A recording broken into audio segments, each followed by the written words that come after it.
Prenons le livre de Ésaïe, Ésaïe 53.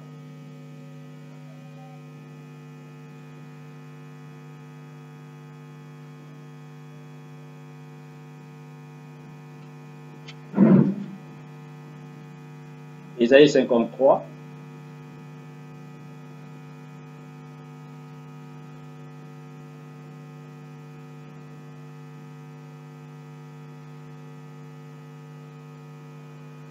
À partir du verset 1 jusqu'au verset 12.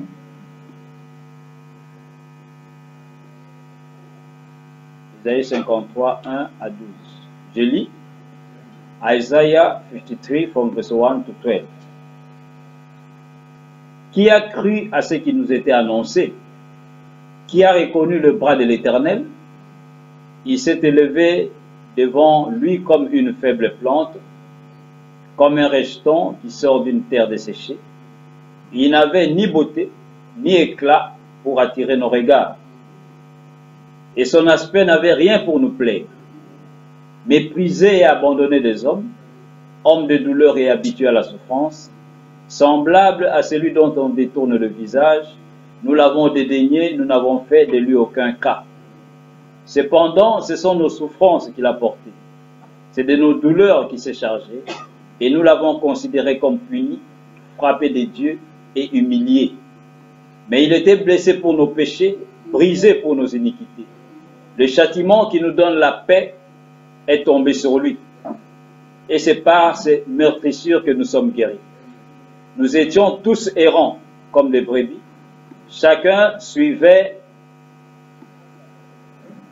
sa propre voie. Et l'Éternel a fait retomber sur lui l'iniquité de nous tous.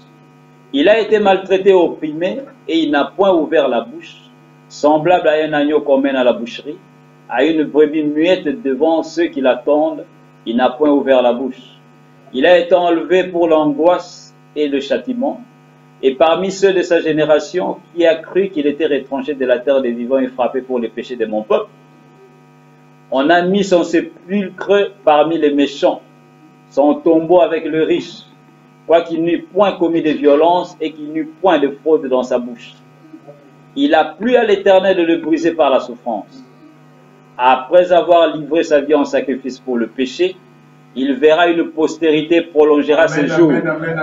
Et l'œuvre de l'Éternel prospérera entre ses mains. Amen. À cause du travail de son âme, il rassasiera ses regards. Amen. Par sa connaissance, mon serviteur juste justifiera beaucoup d'hommes, et il se chargera de leurs iniquités. Amen. Amen. Et au verset 12, c'est pourquoi je lui donnerai sa part avec le grand. Il partagera le butin avec le puissant, parce qu'il s'est livré lui-même à la mort et qu'il a été mis au nombre des malfaiteurs, parce qu'il a porté les péchés de beaucoup d'hommes et qu'il a intercédé pour les coupables. Amen. Vous pouvez vous asseoir, que le Seigneur ajoute ses bénédictions à la lecture de sa parole. You may be seated. May the Lord add blessings to the reading of His word. Vous êtes tous les bienvenus ce matin.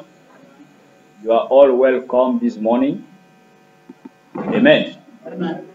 Alors ce matin, nous allons prendre un sujet très important qui va toujours nous aider à nous rapprocher encore plus du royaume de Dieu. This morning we are going to pick a topic, an important topic that will just allow us to come closer to the kingdom of God.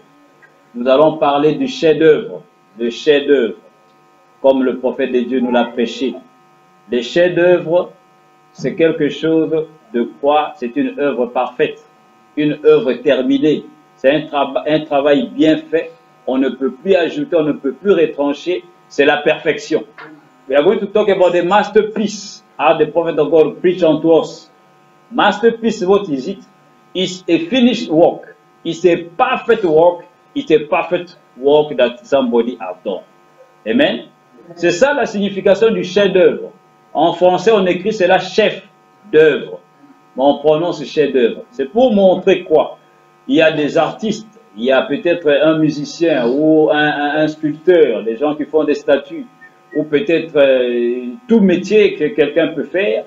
Quand il fait quelque chose de bien, quelque chose qui est plus que toutes les autres choses qu'il a faites avant, une œuvre qui est plus merveilleuse, qui est plus grande, plus jolie, plus belle que toutes les œuvres qu'il a faites avant, on appelle cette œuvre-là le chef-d'œuvre, c'est-à-dire le chef de toutes les autres œuvres.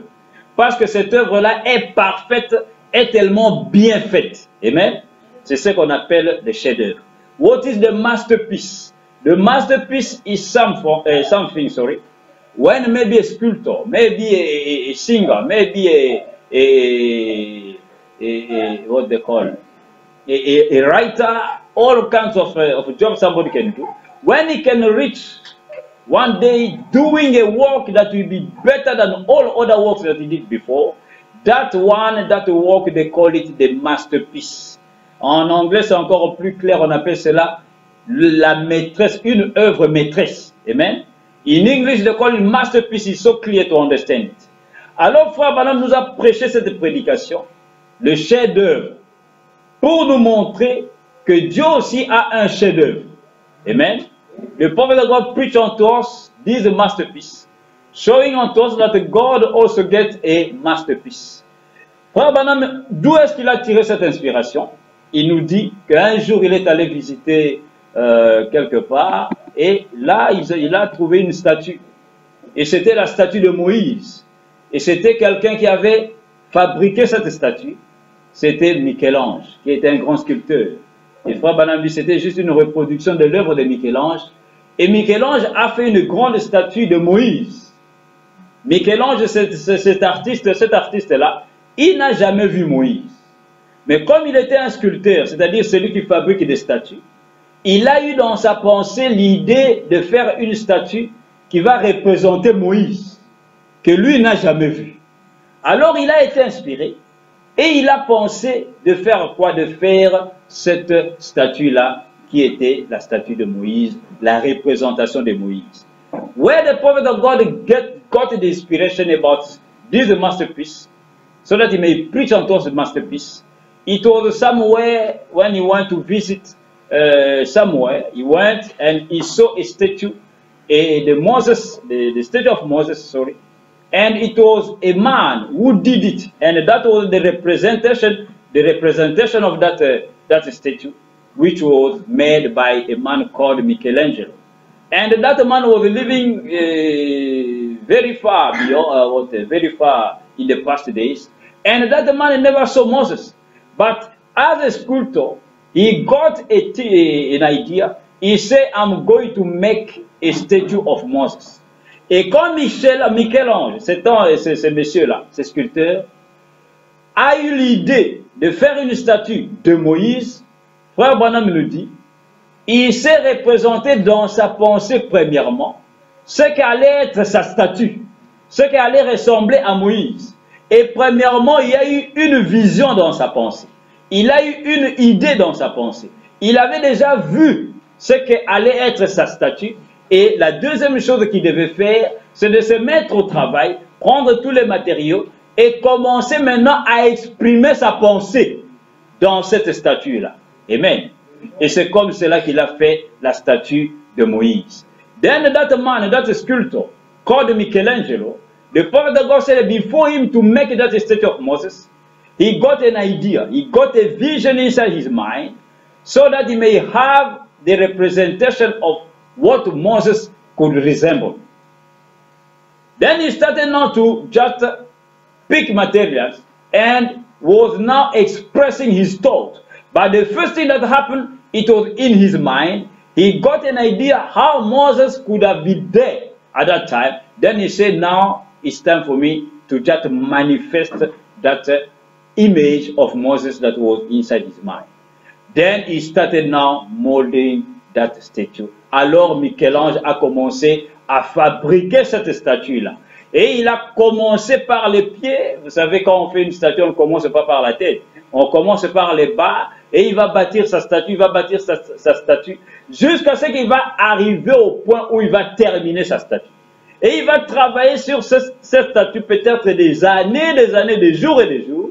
Mais quand il arrive à la fin de sa statue, Frère Branham dit la statue était tellement belle, tellement jolie, et cela était conformément à la pensée qu'il avait de ce que Moïse était, tellement c'était bien fait pour lui. il s'est reculé, il a reculé un tout petit peu, il a regardé la statue. Tellement c'était beau, c'était tellement vivant qu'il a dit, il a frappé la statue au genou pour lui dire « Parle !» Et quand il a frappé la statue au genou, il y a eu quoi? Il y a eu un morceau de ce marbre qui s'est détaché et il y a eu un défaut sur la statue au genou. Et on a laissé cette œuvre-là comme cela. Pourquoi? Frère Branham me dit, ce défaut-là, ce morceau qui s'était détaché, c'est comme si cela a gâché la statue. Mais Frère Branham dit non. C'est ce défaut-là qui a même fait que cette statue-là soit une chef-d'œuvre. Un chef-d'œuvre, pardon. Soit une statue parfaite. Une œuvre parfaite, quoi qu'il y avait un défaut dessus. Mais pourquoi Michel-Ange a-t-il frappé sa statue? Parce que la statue était tellement vivante que lui voulait que ça parle. Amen. Alors il a frappé, il lui a dit parle. Mais malheureusement la statue ne pouvait pas parler. Parce que c'était fabriqué des mains d'hommes. Amen. Then Michelangelo, that man, that sculptor, when he molded that statue, maybe years after years, days after days, working on it, then when he finished that statue, it was so perfect. The image that he was having about how Moses could have been over there, the statue was so living that he just struck the statue, he beat the statue at the knee, saying, "Speak." Then when he beat the statue, a small portion of the statue at the knee just came out, and it was like a wound on the statue. And the prophet of God said that statue, they leave it like that, with that small wound in the statue, but he said it's like the thing that spoiled the statue. But he said, no, for me, that thing that came out, that small muzzle of the mortar that came out from the statue, he said it was even that thing that made that statue to be a masterpiece. Because the statue was so real that man was willing that the statue may speak, but the statue could not speak because it was a statue, something that was made by the hand of a man. Amen. Et Frère Branham sort de là. Lui qui était l'homme de Dieu, quand il est allé visiter cette statue, il a regardé, il a dit vraiment cet homme ici est inspiré. Et pour moi, le défaut qu'il y a sur les genoux, sur la statue, ce n'est pas que cela a gâché la statue, mais plutôt c'est ce qui fait que cette statue soit un chef-d'œuvre, une œuvre parfaite. Amen. Parce que la raison pour laquelle le constructeur l'a frappé, parce que c'était tellement réel et il voulait que la statue parle. Mais la statue ne pouvait pas parler. Then the prophet of God, when he visited that statue, he looked, he said, really this man was so inspired. Then he said that wound upon the statue, for me, it's even the thing that is making that statue to be the masterpiece. Because the reason why that the man just beat that statue, it was because the statue was so real and he was willing the statue to speak out. Amen. Alors, Frère Branham, l'homme de Dieu, sort de là et il va maintenant dans les régions supérieures. Dans la révélation de la parole, il dit, nous avons aussi les grands sculpteurs, qui n'est autre que Dieu lui-même. Et Dieu aussi, dans sa pensée, quand il était tout seul, appelé Elohim, celui qui existe par lui-même, Dieu dans sa pensée avait aussi une idée. Il voulait lui aussi avoir une représentation. Il voulait aussi avoir une statue. Il voulait aussi créer. Lui ne fabrique pas, il crée. Amen. Le sculpteur, lui, il a pris des matériaux, il a pris du ciment, il a pris de marbre, il a mélangé. Mais Dieu, c'est à partir de rien. Amen. Parce qu'il est le créateur de cieux et de la terre. Alors Dieu, lui, dans sa pensée, il avait une image. Une certaine image. Et il voulait que cette image-là puisse être manifestée. Then the prophet of God, as the man of God, went in the high region, the high level, spiritual speaking, from that inspiration, to say unto us that we have also the eternal scripture, the divine one, which is the God himself. And when God was living alone, he was Elohim, the one, the self-existing one. He was having some ideas. He was having something in his mind. He wanted to manifest an image. And that image, he wanted to mold it. But him as the creator, he will not pick some materials to do it, but he will create because he's the creator of everything. Then God got an image and he wanted to express it. Et quelle est l'image que Dieu avait dans sa pensée? Qu'est-ce que Dieu voulait exprimer? Dieu voulait avoir, bien aimé, une statue, mais cette statue-là devait être à sa propre image. Amen. Amen. Amen. Mais quelle est cette statue? Frère Branham me dit c'est un homme. Amen. Amen. Amen. God was willing to have a statue, and the statue that he was willing to have, the image of the statue he was willing to have, that image was a man. Amen. And God now started to walk. Et maintenant, quand Dieu a eu premièrement cette pensée, d'avoir une image qui était un homme, Dieu a commencé à travailler pour manifester cette image-là. Amen. Maintenant, écoutez, Frère Branham nous dit ceci, dans cette prédication chef-d'œuvre, prêchée le 5 juillet 64, au paragraphe 47, Frère Branham dit ceci. Il dit, mais finalement, quelque chose de parfait a surgi sur la terre, c'était l'homme. Et alors, il pouvait voir en le regardant que cet homme lui ressemblait. Alors, quand il l'a regardé, là, celui-ci était le reflet de ce qu'était son créateur. Dieu était maintenant arrivé à réaliser ce qu'il voulait. Un homme à sa propre image. Amen. The prophet of God said, but finally there came forth upon the earth a perfection, and that was a man. And then he could see in that man that it looked like him. So now when he looked upon him, he was a reflection of what his creator was. God had now been able to achieve the thing that he wanted, a man in his own image. Dieu dans sa pensée voulait avoir une image. Et cette image n'était autre que lui-même. Et il voulait exprimer cela. Amen.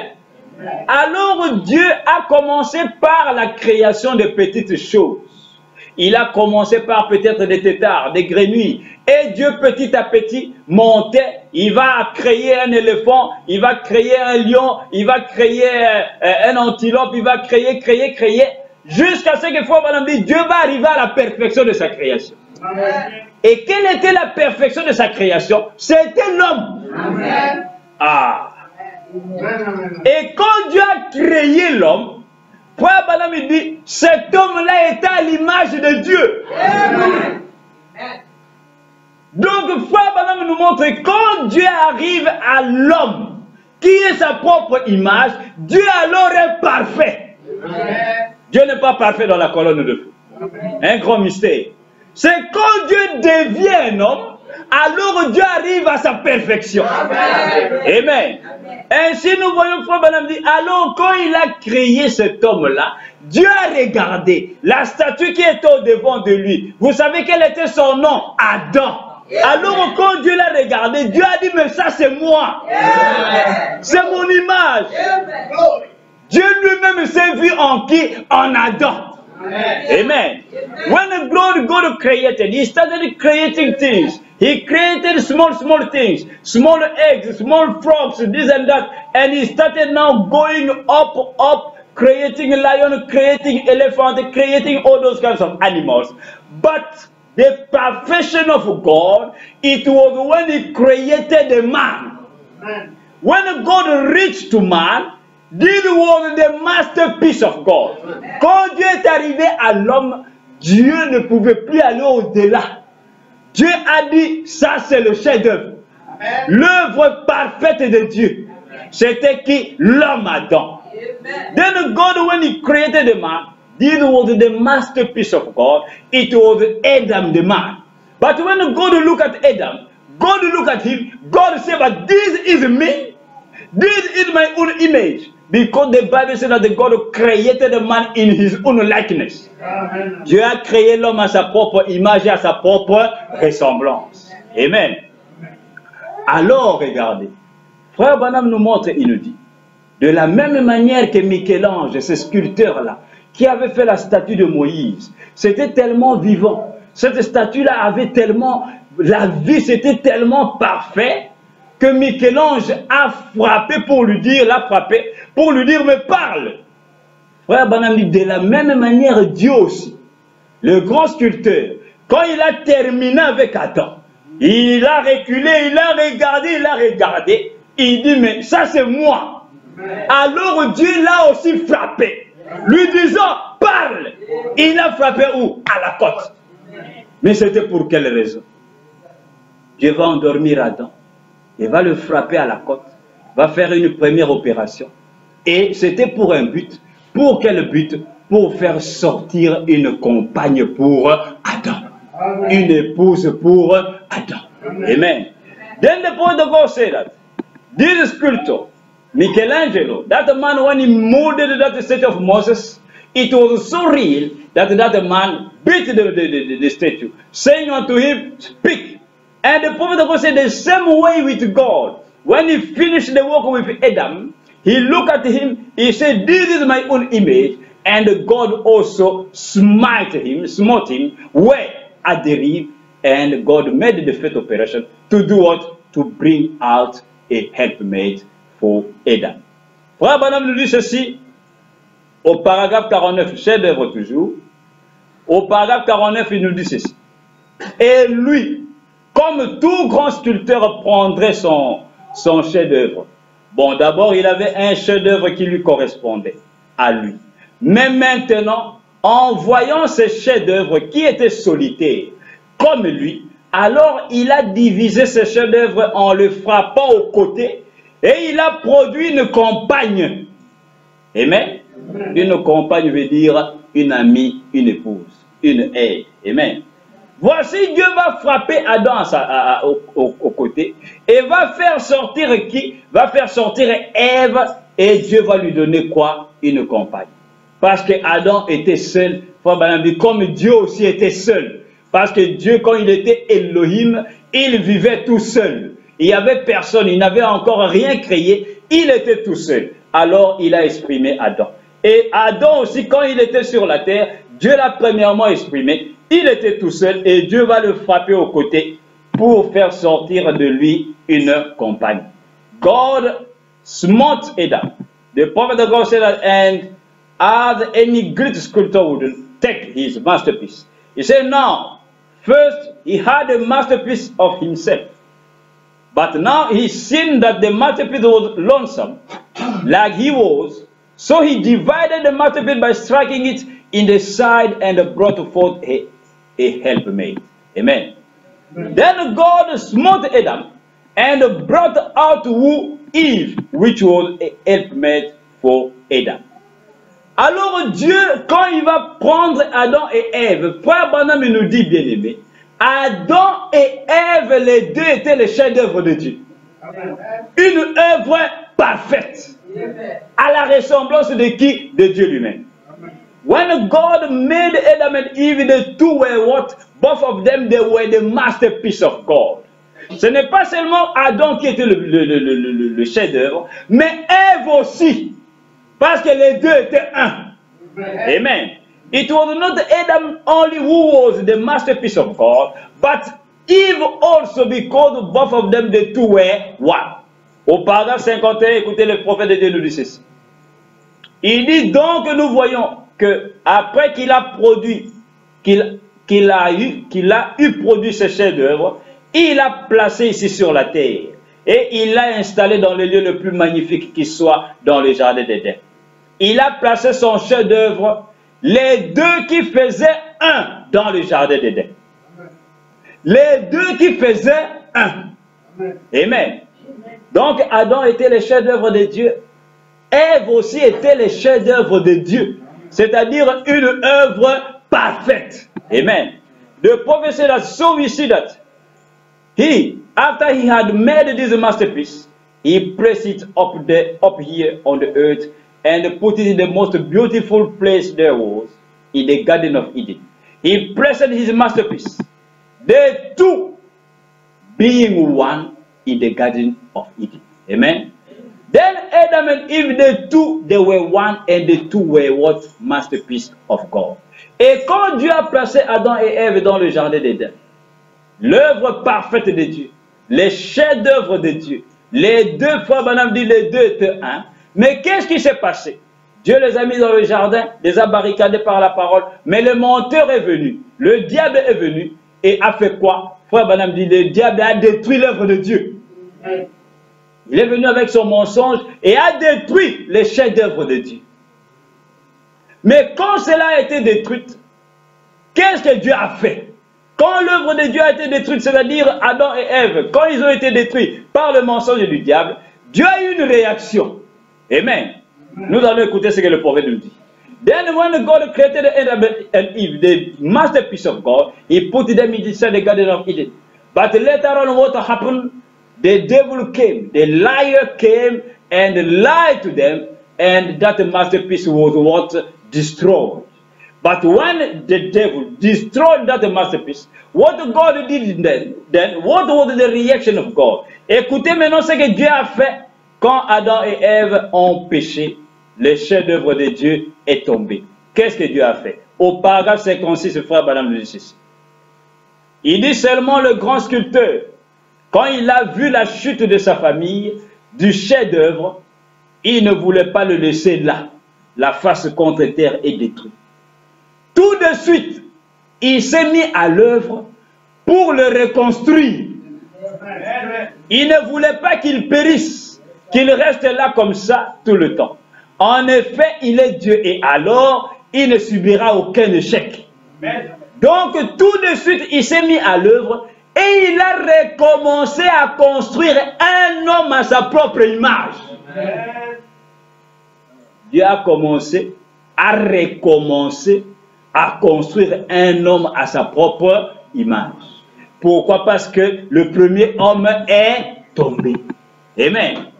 The prophet of God said about the Greek sculptor, when he seen he seen the fall of his family, the masterpiece, he wasn't willing just to leave it lay there, face down, and ruin. He wanted to walk immediately to build it up again. He wasn't willing that it should perish, lay there like that all the time, because he is God and he will not be defeated. So he wanted to walk immediately and begin to build again onto his own image a man. Dieu a recommencé à faire quoi, bien-aimé? À faire un autre chef-d'œuvre. Qui était quoi? Qui était qui? Un homme à sa propre image. Parce que le premier chef-d'œuvre a été détruit par le malin, par le diable. Amen. Mais maintenant, regardez. Frère Banham va nous montrer comment maintenant Dieu va alors recommencer à bâtir, à construire un autre chef-d'œuvre qui a sa propre image, qui est aussi un homme. Amen. Now the prophet of God is going to show unto us how God started to build again another masterpiece, which is a man in his own likeness. How he started and how he did it.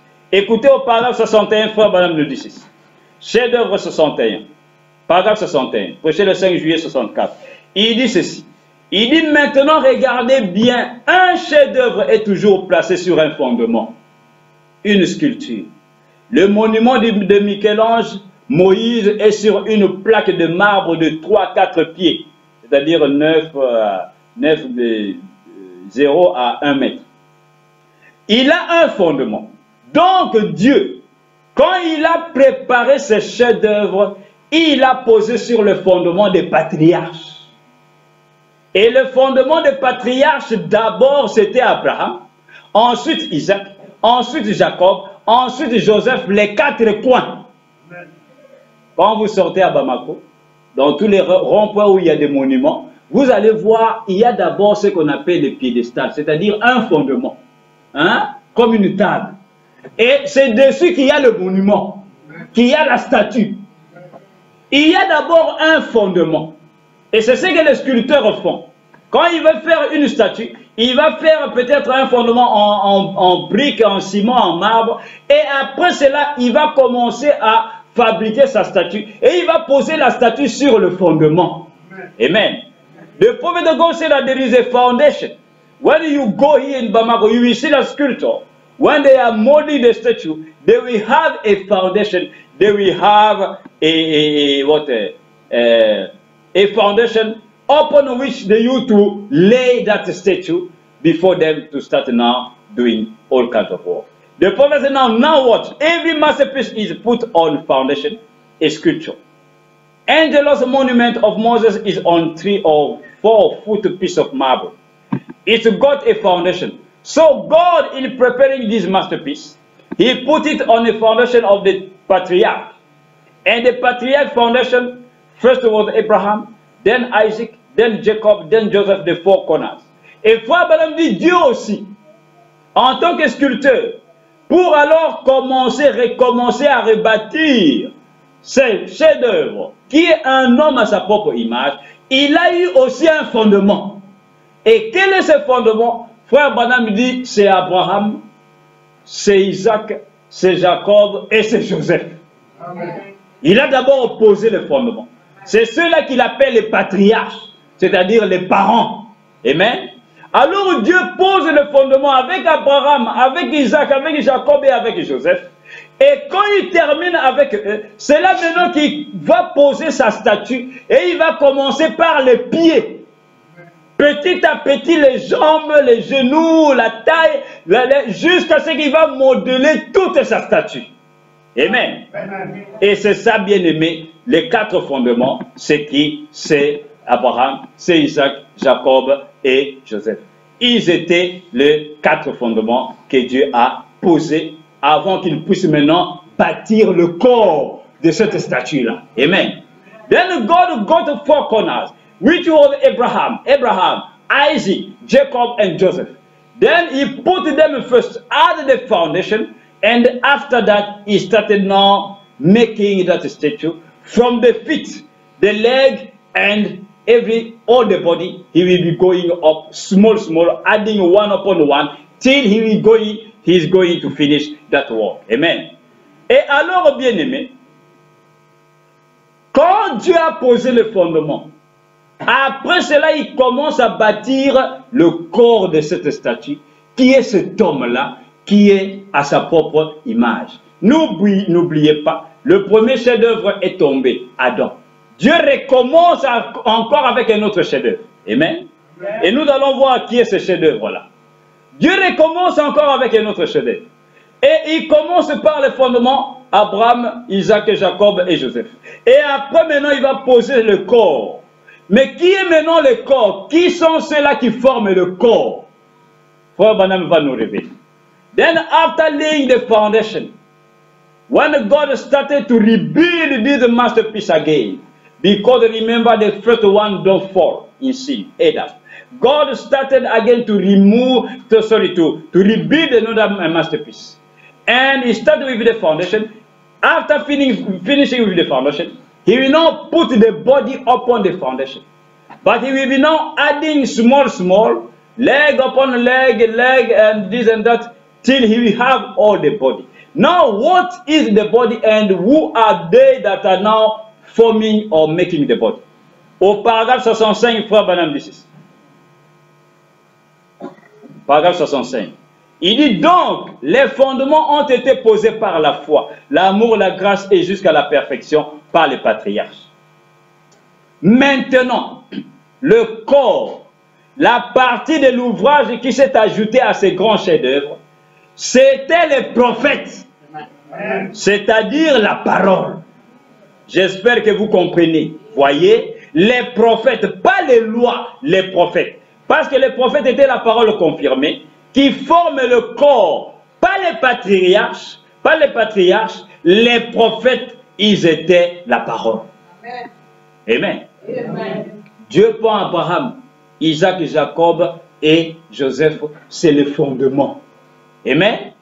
À partir de là, il commence maintenant à modeler sa statue. Il commence avec les pieds petit à petit. Et Frère Branham dit, qui sont ceux-là qui vont former le corps? Ce sont les prophètes de l'Ancien Testament. Amen. Amen. Amen. Dieu commence à venir avec Noé, avec Isaïe, avec Jérémie, avec tous ceux-là. Quand il venait, chaque prophète était une partie du corps. Amen. Que Dieu était en train de modeler. Amen. Qui doit être maintenant son chef-d'œuvre. Amen. The prophet of God said, now the foundation is laid through faith, love, grace, and to perfection through the patriarch. Now the body work that come unto this great masterpiece was the prophet, which was the word. I hope you can read it. See? The prophet, not the laws. The prophet, for the prophet was the vindicated word, which makes the body. Not the patriarch, the prophet. They were the word. Then God, after laying the foundation with Abraham, Isaac, Jacob, and Joseph, God now started molding the body of that statue. And he said, those who are making that body, those who are the part of that body, they are prophets. All the prophets in the Old Testament, it was God when one of them was coming one after one. It was God making this body that is supposed to be the masterpiece of God. Maintenant, quand Dieu est en train de monter petit à petit, pour terminer son œuvre, ce chef-d'œuvre, Dieu doit arriver à la tête. Il doit compléter parce que c'est un homme. Amen. Maintenant, quand Dieu termine son œuvre, il va alors terminer par la tête.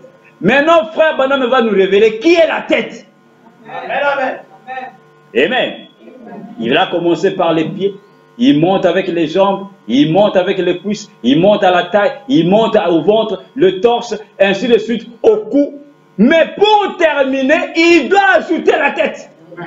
Mais qui est la tête? Amen. Écoutez, Frère Branham va nous révéler la tête.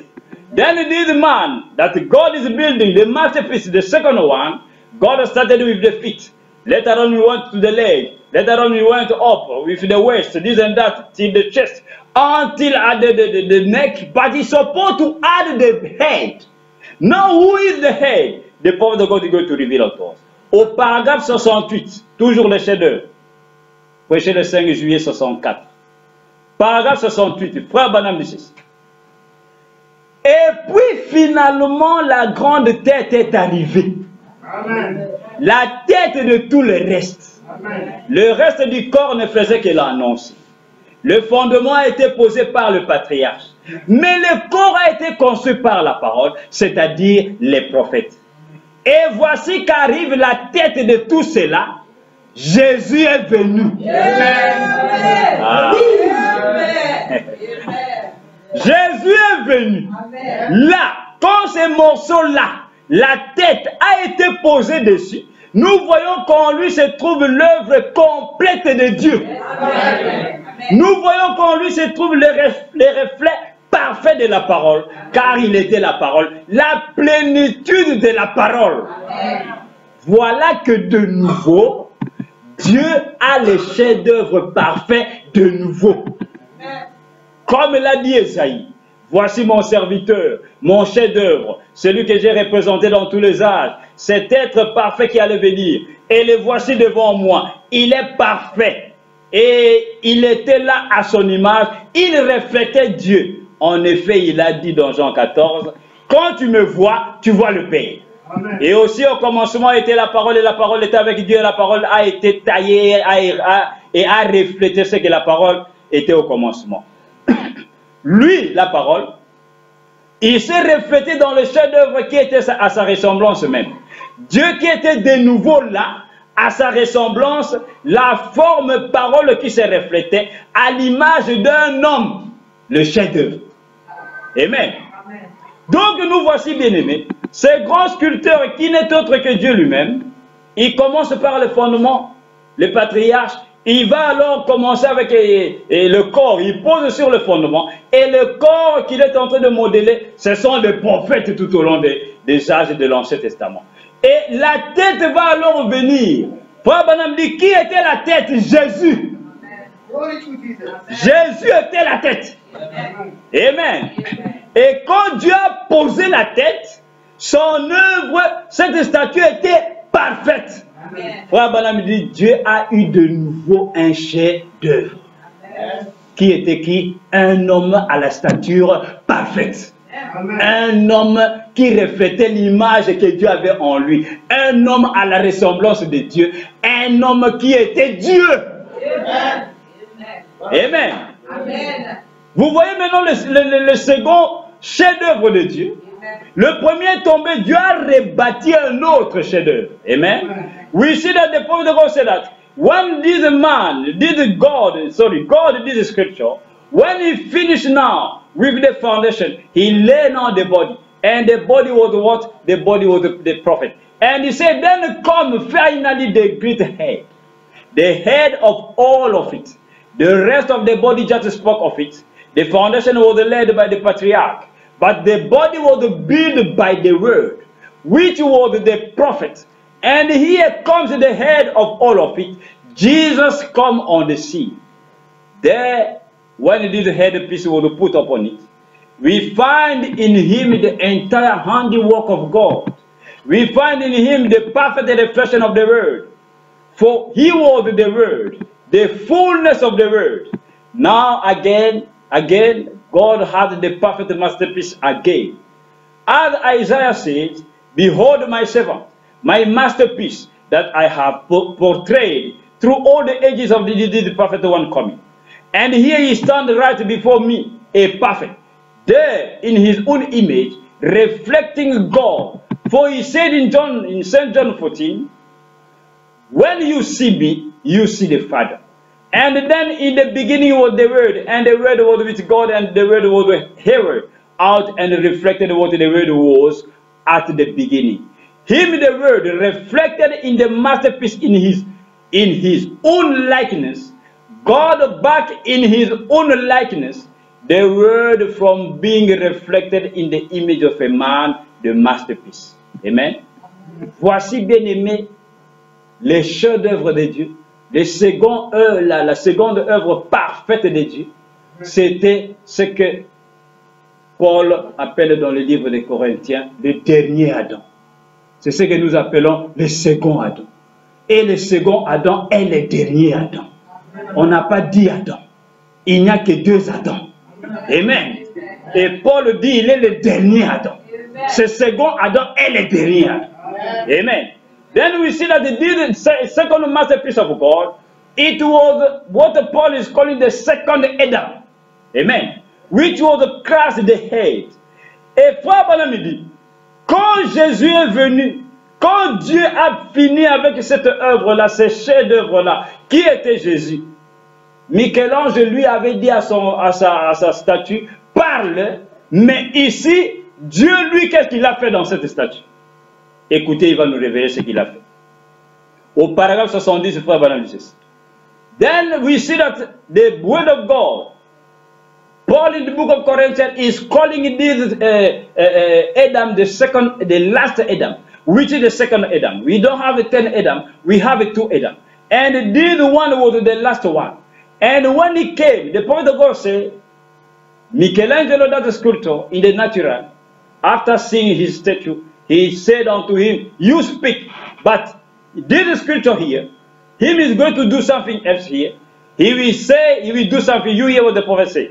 Au paragraphe 70, frère Branham dit, tous les prophètes avaient des défauts. Ceux-là étaient tous une portion. Mais ici, en fin de tout cela est finalement sorti le chef-d'œuvre, l'être parfait, absolument rien à lui reprocher. Il était un reflet tellement parfait du constructeur lui-même. Sa propre image s'était reflétée dans son œuvre. Dieu et Christ étaient un, au point qu'il a placé son propre esprit en lui. Et à ce moment-là, l'image même et le constructeur sont devenus un. Dieu est son œuvre sculptée, son chef-d'œuvre, alors que le Moïse, l'œuvre du Saint-Ange, était, ou plutôt de Michel-Ange, était une œuvre sculptée, qui était morte parce qu'elle avait été faite en pierre. Mais ici, le grand constructeur, quand il a eu à mener son œuvre à la perfection, virgule, il est entré dedans. Amen. Ah. Amen. Ici, le grand sculpteur Dieu, quand il a terminé cette statue-là, qui était Jésus?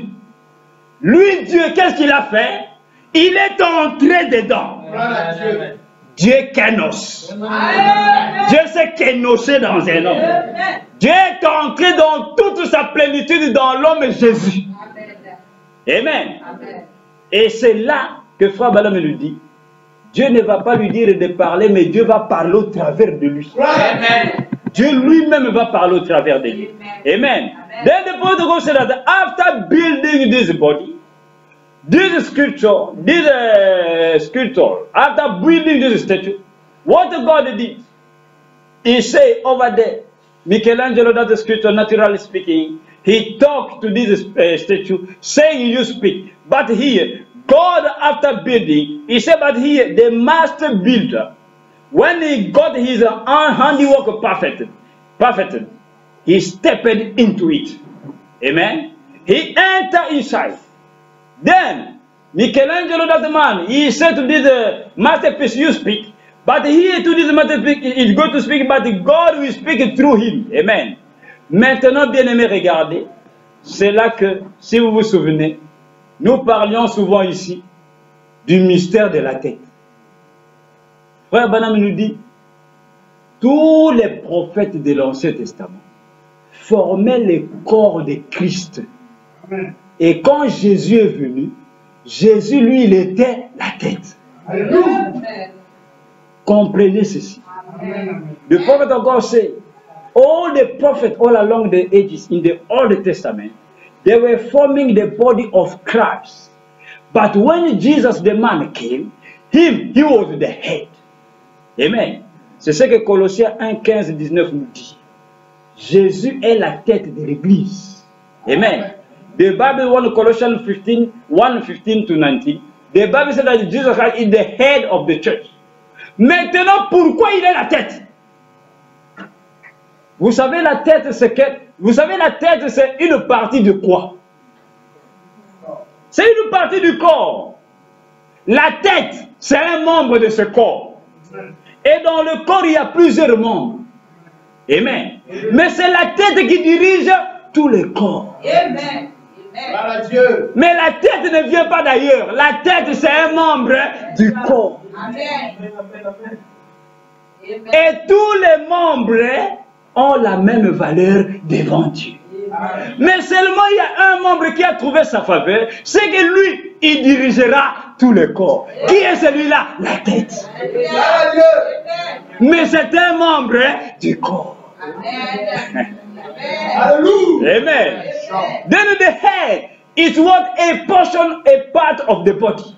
Amen. In the body we have many parts. But we have one which is what the head. And the head is not coming from somewhere else. The head is a member of the body. Amen. Amen. Then all the bodies before God, all of them, they are equal. But there is one who found favor before God, because the head will be leading all the body. Amen. Amen. Maintenant, frère Branham nous dit, les prophètes formaient le corps, c'est-à-dire les bras de Jésus, de Dieu, les jambes, le ventre, les pieds, c'était les prophètes. Amen. Amen. Amen. Et quand Jésus vient, lui, il est la tête. Alléluia. Amen. Et la tête s'est jouée au corps. Et quand Jésus marchait en Galilée, vous savez qui marchait? C'est tous les corps de Dieu qui marchent. Alors, comme tous les corps a les membres, c'était tous les prophètes de l'Ancien Testament qui marchaient sous la forme de Jésus. Amen. Il était une ville. Il était une cité. Quand Jésus marchait, c'était tout l'Ancien Testament qui marchait. Tous les prophètes d'autrefois qui marchent. Amen. Et lui, l'homme était la tête. Mais lui, la tête, quel est son travail? C'est de représenter le corps. Amen. When Jesus was walking in Galilee, him who was the head the prophet of God said that the body was formed by all the prophets of the Old Testament. Then when Jesus Christ was walking in Galilee, it was all the body of God that was walking. Then all the members, the prophets, all of them, they were in Jesus. Jesus Christ was the city. But him, he was the head. Why? He's supposed to represent that body. Amen. C'est pourquoi dans le naturel, comme nous le disons souvent, partout dans le monde, bien-aimé, une loi universelle. Votre carte d'identité, on n'a pas besoin de vos pieds. Dans votre passeport, on n'a pas besoin de vos mains. Dans votre passeport, pour vous identifier, vous, on a besoin de la tête. Prenez votre carte d'identité. Si vous allez dans un pays où vous voyez quelqu'un a mis son dos dans la photo de la carte d'identité, c'est contraire à la loi. Même si vous dites, mais c'est mon dos. Regardez, il y a des cicatrices. Regardez, vous allez voir, le policier vous arrête. Vous ne passez pas. Pourquoi? Parce que c'est la tête qui identifie tous les corps. Amen. Mais la tête, c'est un membre du corps. Amen. Amen. Then you can go even the natural. If you have your ID card, inside the ID card, all over the world, everywhere you can go. This is a universal law. Inside your ID card, they don't need a picture with your leg or with your belly to show that I used to eat well. No. They need your head. Because the head is the one that is representing all the body. Sur la carte d'identité, on n'a pas besoin de votre ventre pour montrer que vous mangez bien. Non. On a besoin de la tête. Only the head. But the head is a member of the body. But the head is not representing the body. Quand vous allez à l'aéroport, quand vous présentez votre passeport, le policier regarde. Quand il regarde la photo, il vous regarde. Il ne regarde pas les pieds. Il ne dit pas montre-moi tes mains. Ça n'a rien à voir. Il regarde la photo à la tête et il vous regarde vous. Si vous êtes conforme à ceci, il dit à tout votre corps, prends tes jambes, prends tes bras, prends ton ventre, passez. C'est pourquoi Jésus est la tête. C'est lui qui nous représente. C'est lui l'agneau immolé. Il meurt à notre place. Nous n'avons pas à mourir comme lui. Quand lui meurt, nous sommes morts. Quand lui ressuscite, nous sommes ressuscités. Quand Dieu lui pardonne ses péchés, quand il n'a pas de péché, nous sommes pardonnés. C'est lui qui nous représente. Quand lui il est enlevé, nous sommes enlevés. C'est lui la tête. Jesus Christ is the head. If you go to the airport, you want to travel, go to US, they will pick your passport, they will look at you. And the policeman will pick the passport. He will look at the picture. When he will look at you, he will not look at your leg.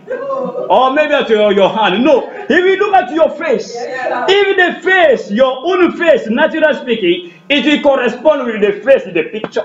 He will tell you, pick your leg, pick your hand, pick your belly, all of you, go. Amen. You pass and travel, go to US. Amen. Because it's the head representing all the body.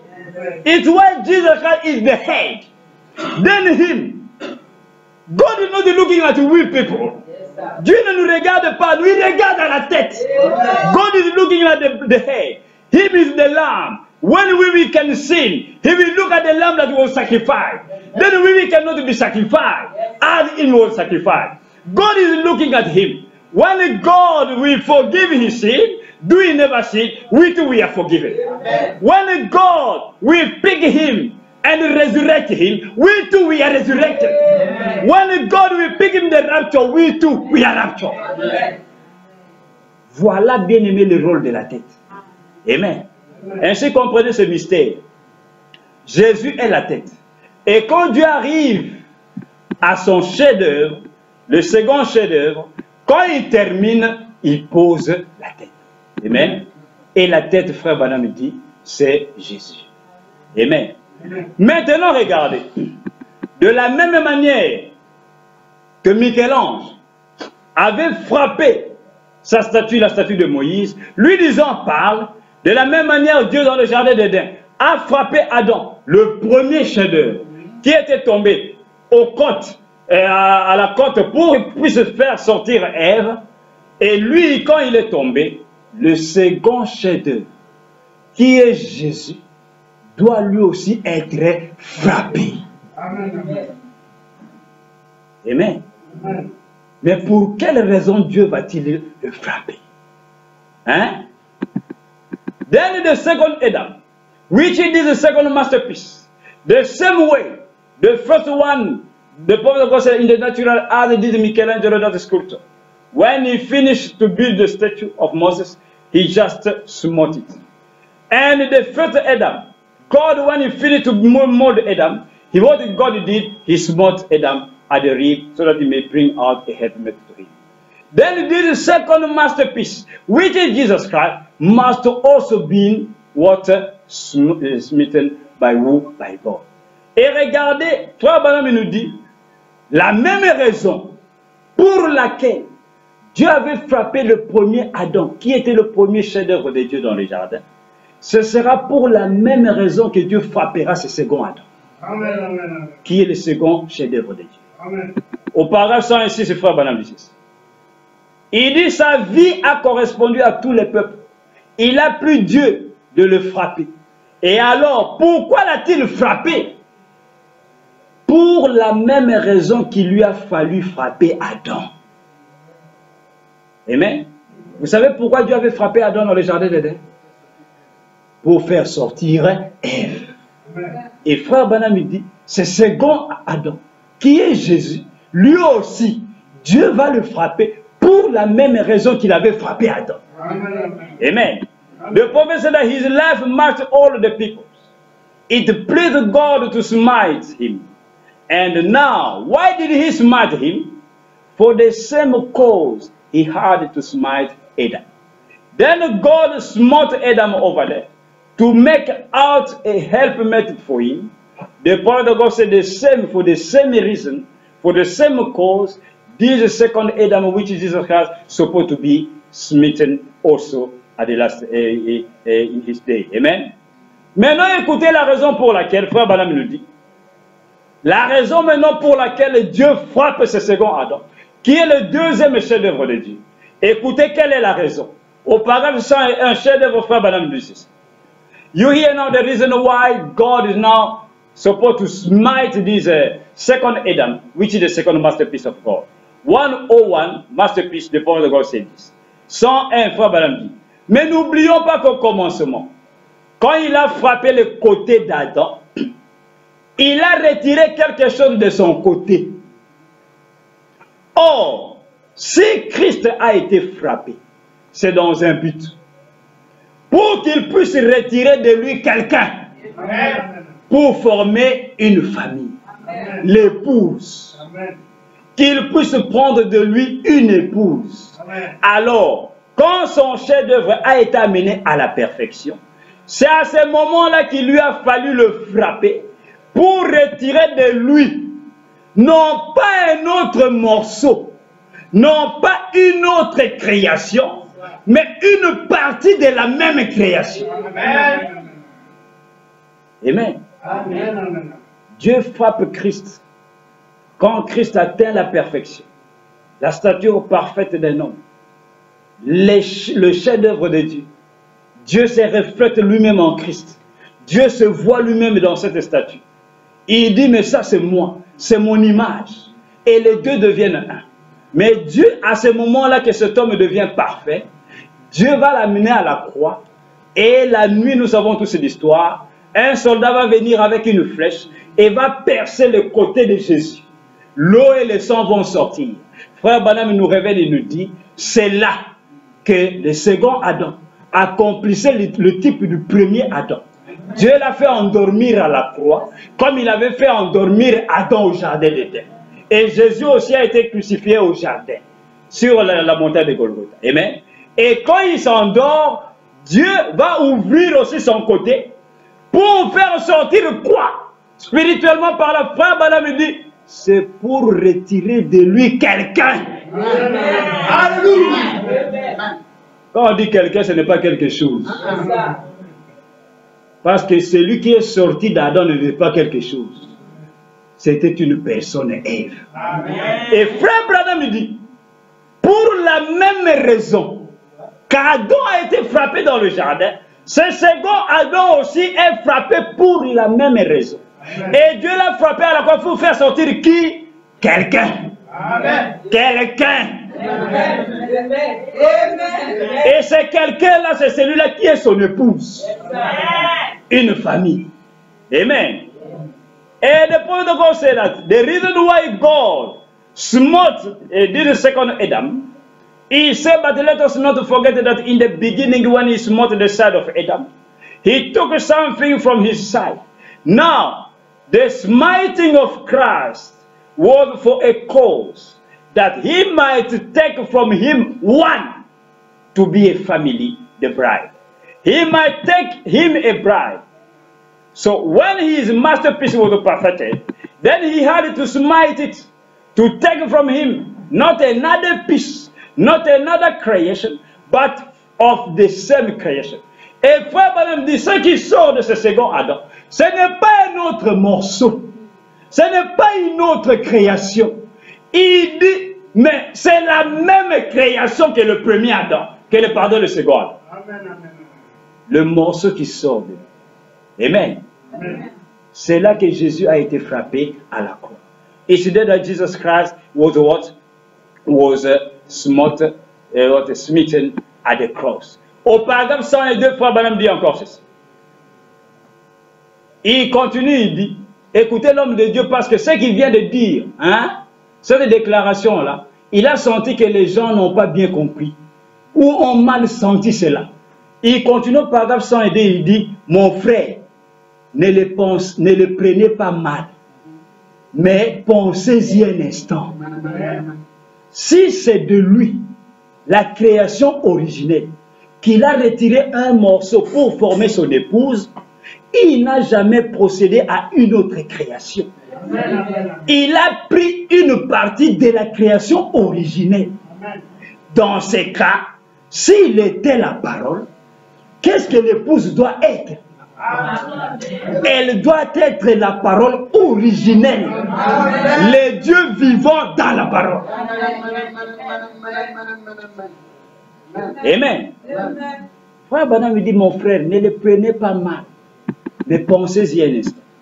Then the prophet of God, when he was saying these things, he felt that some people would not understand and pick it in a bad way. Then he continued to say, my brother, don't think bad at this, but think a minute. If he took from him the original creation to make the bride for him, he never made another creation. He took a part of the original creation. Then, if he was the word, what must the bride be? It's got to be the original word, living God in the word. Amen. Then we see that this masterpiece, from it is coming what? A bride, which is someone. And that someone is not a new creation, it's not another creation, it's the same original creation, but it's just a piece of it. Nous voyons que dans ce chef-d'œuvre, le second chef-d'œuvre, qui est Jésus, Dieu va le frapper à la croix pour faire sortir de lui quelqu'un qui va être son épouse. Et frère Branham me dit, si lui, il était la parole, que croyez-vous que l'épouse sera? And the prophet goes, if you think that he was the word, then what do you think that the bride must be? L'épouse qui sort de lui doit aussi être la parole. C'est pourquoi dans le jardin d'Éden, Adam, hein, bien aimé, et Ève, frère Branham nous dit, hein, ils étaient un. Amen. Dieu ne les a fait que séparer. Quand Adam a atterri, est apparu, Dieu lui a formé un corps. Adam a vécu comme cela de milliers, on ne sait pas combien de temps. Il était seul. Amen. Mais en réalité, il n'était pas seul. Parce qu'Ève était en lui. Mais le premier corps qui fut manifesté, c'était le corps de l'époux, qui était Adam. Mais quand Adam marchait tout ce temps-là, Adam avait déjà son épouse, mais en lui. Dieu ne l'avait pas encore manifesté. When Adam and Eve was living in the Garden of Eden, before Eve to be manifested, Adam lived for several years, we don't know how many, but he was alone, but really he was not alone because his bride, his helpmate was in him. Then he walked like that before God to manifest that Eve. And he did the second Adam the same way. Et le second Adam la même chose. Jésus, quand il marchait en Galilée, son épouse était en lui. Amen. Il était déjà en lui, mais Dieu ne les avait pas encore séparés.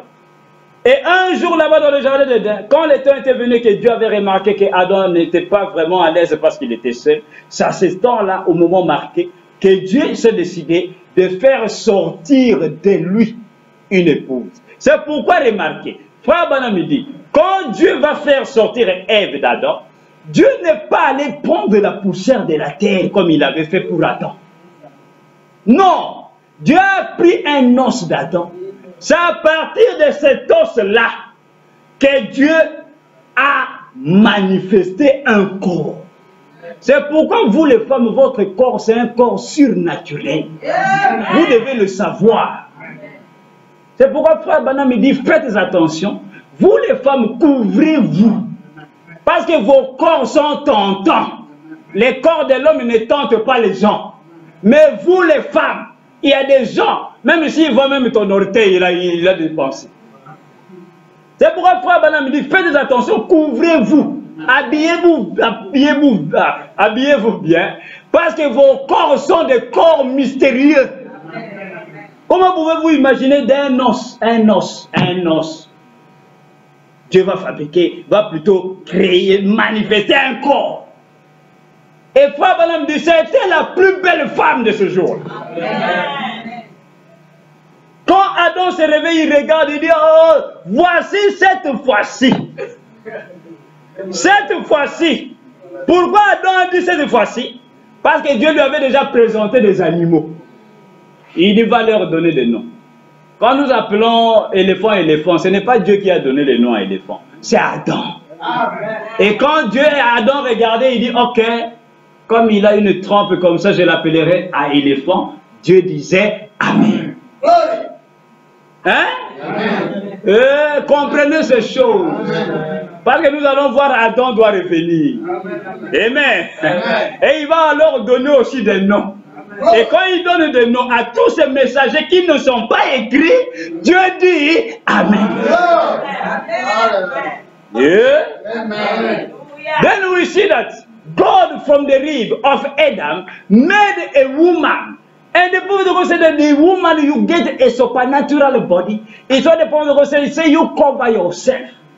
Just a cloth well, because your body can tempt people. Some people can just see maybe the two of a woman, he starts having some ideas. It's not the Prophet of God said that you just clothe well and cover your body. Because this body is a supernatural body. And the Prophet of God said that when God made Eve, God never wanted to pick the dust of the earth. No. He picked the rib. Dieu n'a jamais pris la poussière de la terre pour manifester Ève. C'est pourquoi Frère Branham nous dit, si Adam était la parole, si le second Adam, Jésus, était la parole, que croyez-vous que son épouse sera? La parole, c'est pourquoi Frère Branham nous dit, les deux étaient un, le chef-d'œuvre de Dieu, l'œuvre parfaite de Dieu. C'est pourquoi Adam, en réalité, Adam ne s'est marié qu'à lui-même. Parce que quand il a regardé Ève, il a dit, voici cette fois-ci. Celle qui est quoi? Chair de ma chair et os de mes os. Amen. Dieu n'a fait que séparer les deux chairs, mais en réalité, la chair d'Ève, hein, le sang d'Ève, l'ADN d'Ève, le même groupe sanguin, la même chair. Donc Adam ne s'est marié qu'à lui-même. C'est pourquoi votre femme et votre mari, ce n'est que vous-même. Hein? La Bible déclare, l'homme quittera son père et sa mère, s'attachera à sa femme et les deux deviendront quoi? Une seule chair. C'est pourquoi, si c'est votre chair, alors faites attention. Hein? Ne prenez pas un fouet pour vous taper vous-même avec votre propre chair. Amen. Donc, alors nous voyons, bien aimés, que Dieu manifeste alors Ève. Il manifeste alors l'épouse par ce second chef-d'œuvre qui n'est autre que Jésus-Christ. Then we see that Eve was just the flesh of Adam. It was just the same way, the same blood. It's why the prophet of God said that this bride, if she's coming from the bridegroom, then what do you think that the bride should be? She must be the word as the bridegroom is. Amen. Alors nous voyons, bien aimé, Dieu va frapper Jésus. Et c'est ce qu'Ésaïe a dit dans cette écriture que nous venons de lire ce matin. Un homme habitué à la souffrance. On l'a considéré comme puni, frappé de Dieu. Mais pourtant, ce sont nos péchés qu'il a revêtus. C'est par ces meurtrissures que nous avons été guéris.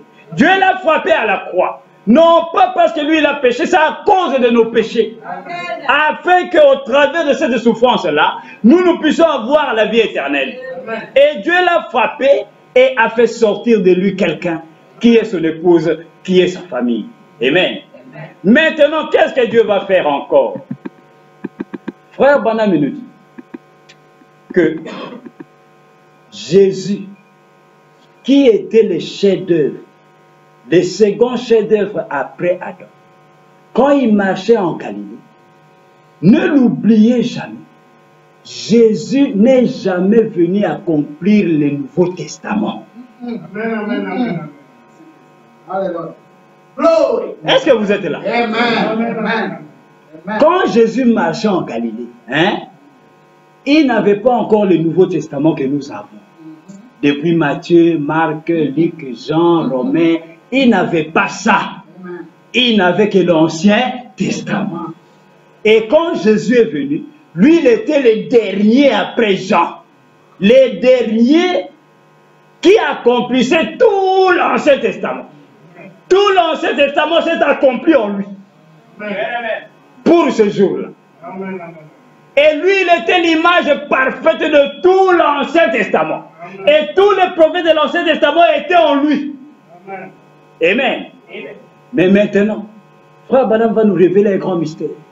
C'est que Jésus qui était l'époux, qui marchait là-bas, le second Adam, Frère Branham dit, il a accompli seulement l'Ancien Testament. Mais qui va accomplir le Nouveau Testament? Amen. Il va nous révéler ça. Amen. Then we see that Jesus Christ, when he was walking in Galilee, he came only to fulfill the Old Testament, not the New Testament. Because at that time, the New Testament, they were not having that New Testament that we are having. Because the Bible stopped at Malachi 4. La Bible s'arrêtait à Malachi 4. Then all the prophets of the Old Testament, all of them, they were in Jesus. And Jesus has fulfilled all the promises of the Old Testament for his day. But the prophet is going now to reveal unto us who now is supposed to fulfill the New Testament. Maintenant, écoutez au paragraphe 108 du frère Branham dit ceci. Il dit maintenant, depuis près de 2000 ans, Dieu, de nouveau, a été occupé à lui faire un chef-d'œuvre. En effet, il a frappé Adam pour détacher un morceau de lui, une partie de lui, une côte pour lui faire une épouse. Et maintenant, ce chef-d'œuvre parfait qu'il a frappé au calvaire, il en a détaché un morceau. C'est simplement le Nouveau Testament, c'est tout. Il a accompli l'Ancien Testament. Maintenant, c'est le Nouveau Testament. Un autre morceau qui doit s'accomplir. Voyez-vous, le Nouveau et l'Ancien sont mari et femme. Voyez? Et il a fallu le Nouveau l'Ancien pour présager le Nouveau. Écoutez, Christ est venu, le chef-d'œuvre, pour accomplir cela. Maintenant, son épouse va accomplir tout ce qui se trouve dans le Nouveau Testament. Un autre chef-d'œuvre est en train de se faire. Hein? Un autre chef-d'œuvre est en train de se faire. Frère Branham nous montre que lorsque Dieu frappe Jésus à la croix, celui qui sort de lui, c'est l'épouse. Mais cette épouse représente quoi? Le Nouveau Testament. Jésus lui représente quoi? L'Ancien Testament. Et les deux sont mari et femme. Amen. Maintenant, posez-vous la question. Adam et Ève dans le jardin d'Éden, avaient-ils la même figure? Adam avait la barbe et Ève aussi la barbe. Non. Hein? Mais c'était la même personne. Vous ne pouvez pas contredire Adam. Adam dit, hein, c'est la chair de ma chair. C'est l'os de mes os. Cela veut dire, hein, ce n'est que la même personne, mais Dieu les a divisés. Amen. Then we see the prophet of God say that now for nearly 2,000 years, God has been again making him a masterpiece because he struck Adam to get a piece of him, part of him, a rib to make a wife for him. And now that perfect masterpiece that he struck at Calvary, he got a piece off of him. It's just the New Testament. That's all. He fulfilled the Old Testament. Now it's the New Testament. Another piece to be fulfilled.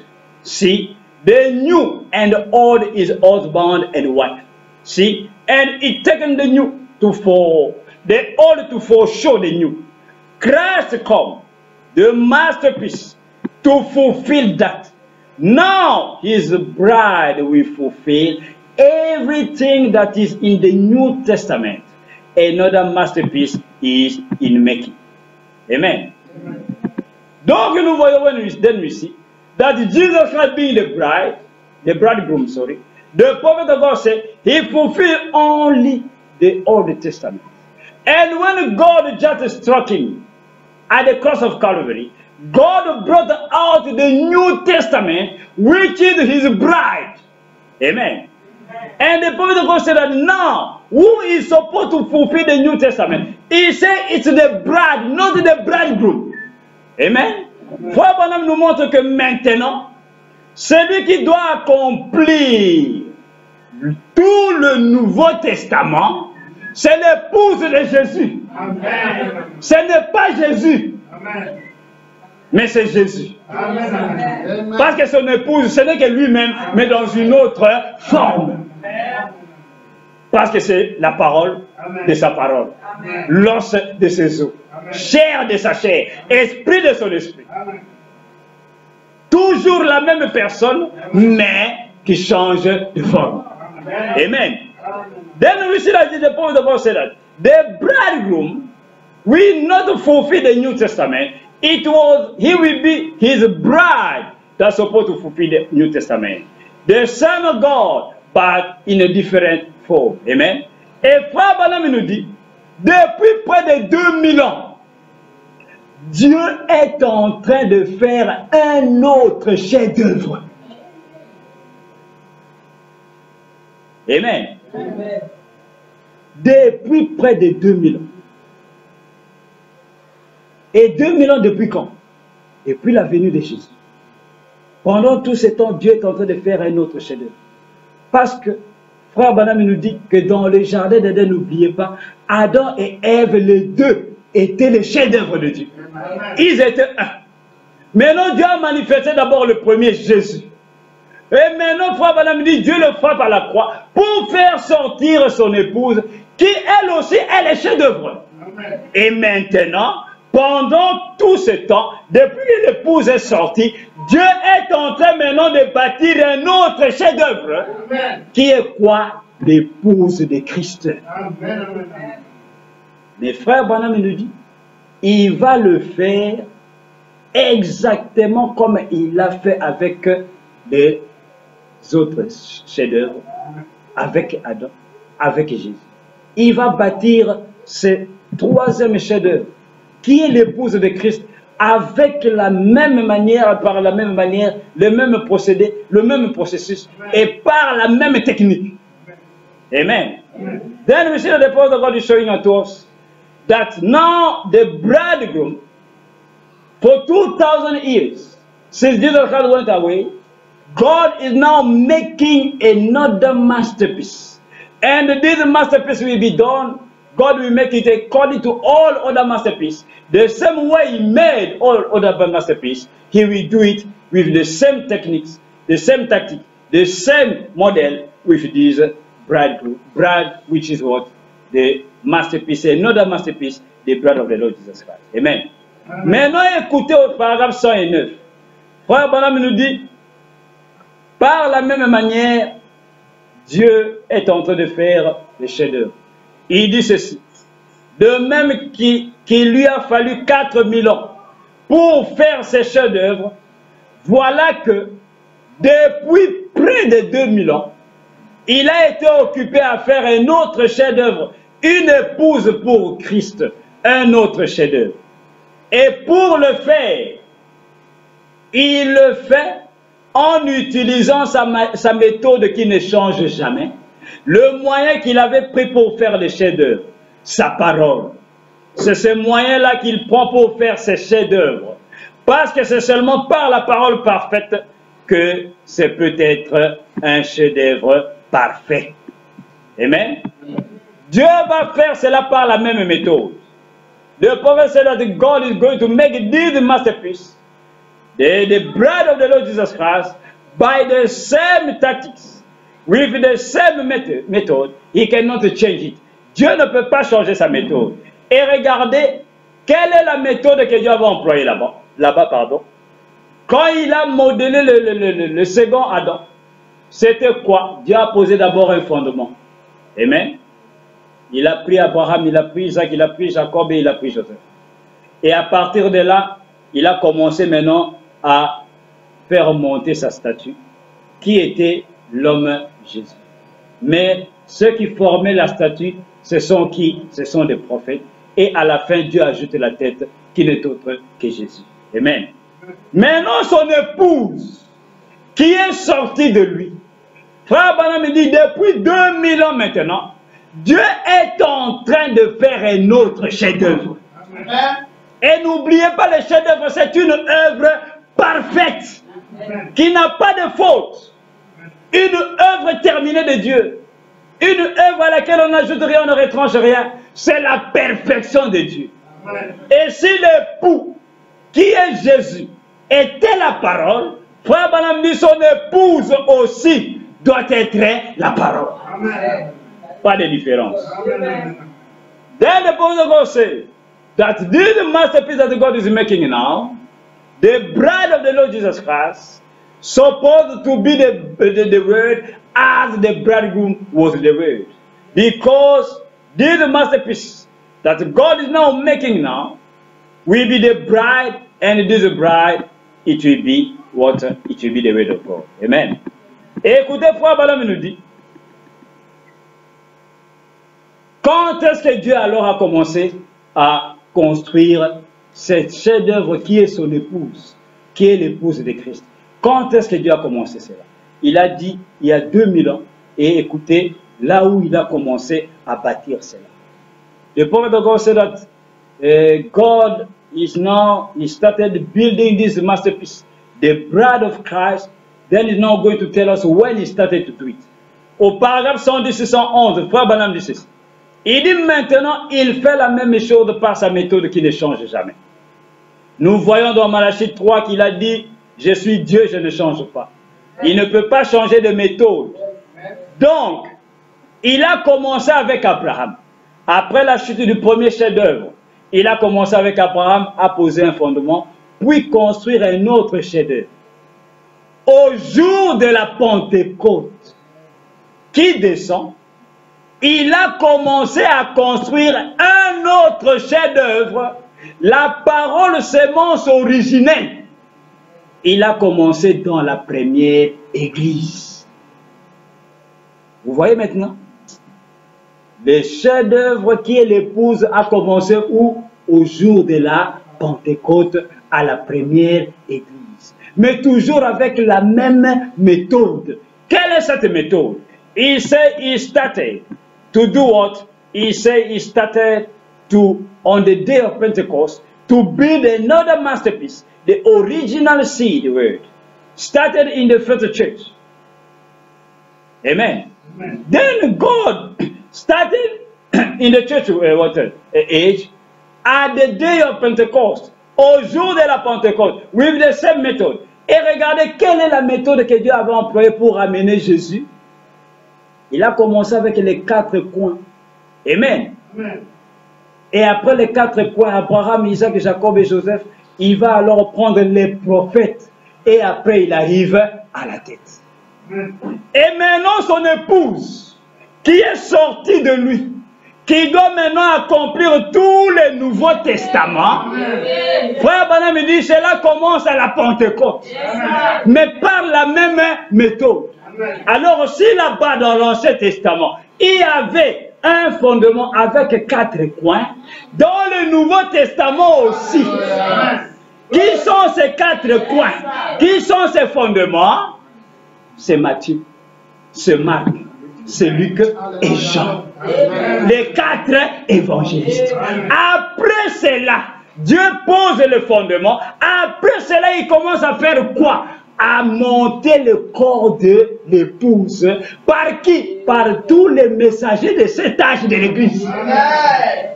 Et quand il va arriver à la fin de cette épouse, de cette statue, qui n'est autre que les chefs-d'œuvre, qu'est-ce qu'il va faire? Il va ajouter la tête. Amen. Mais est-ce que c'est la tête de l'époux? La tête de l'épouse. Maintenant, la fois prochaine, nous allons voir qui sera la tête. Et comment il va poser cette tête. Amen. Est-ce que c'est clair, bien-aimé? Ainsi, nous voyons, frère Branham, il y a un autre chef-d'œuvre qui est en train de se faire. Ainsi, au temps de la fin, bien-aimé, l'épouse de Jésus, qui est sortie de lui, c'est celui-là ou celle-là qui vient accomplir tous les Nouveaux Testaments. Amen, amen, amen. C'est pourquoi les grands mystères, quand Jean voit le livre d'Apocalypse, il voit Jésus. Mais frère Branham nous révèle un mystère.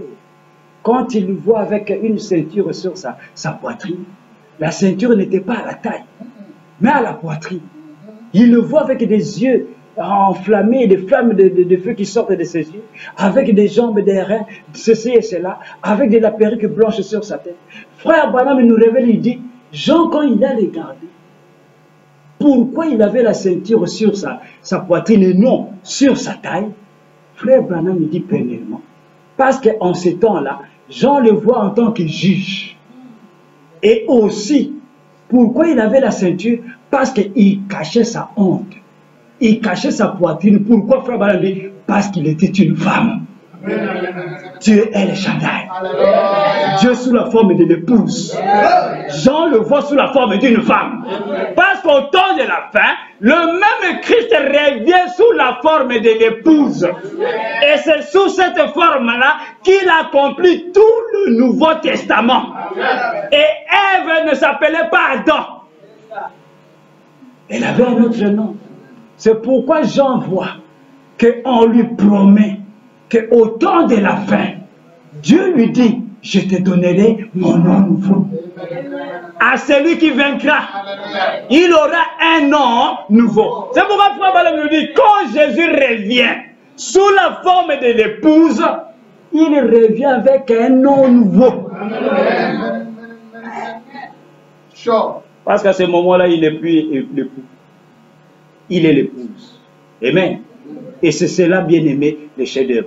Et la fois prochaine, nous allons voir comment alors Dieu va bâtir ce troisième chef-d'œuvre. Par les prophètes tout au long des âges de l'Église. Il pose le fondement. Les 4 évangélistes. Il met cela là et alors il commence à bâtir. À partir de Paul, Irénée, Martin, Colomban, jusqu'à ce qu'il va arriver à la tête. Then we are going to see on the next Sunday how God is not going to build. Because he said the prophet of God said that he's supposed to build this masterpiece, which is the bride, the same way with the same method he built the bridegroom. Then over there, building the bridegroom in the Old Testament, he picked the patriarch, the four patriarchs, which was Abraham, Isaac, Jacob, and Joseph. But then later on, after that, he started on molding that statue with the prophets until he reached Jesus, which was the head. Now the bride, the prophet said that he will make the bride the same way. Then in the New Testament, he will start also with a foundation, with the four corners, which are Matthew, Mark, Luke, and John. After building that foundation, he will now start building the body with all the messengers of the 7 church ages, till we are going to reach where he's going now to lay the head. Amen. And we are going to see who will be the head. Amen. Because Adam and Eve, they were not having the same face. Adam et Ève n'avaient pas la même face. Et Frère Branham nous dit, Jésus aura son épouse qui sera aussi le chef-d'œuvre, mais seulement, ce sont deux corps bien différents. Amen. Mais en réalité, c'est la même personne. Amen. Que Dieu bénisse.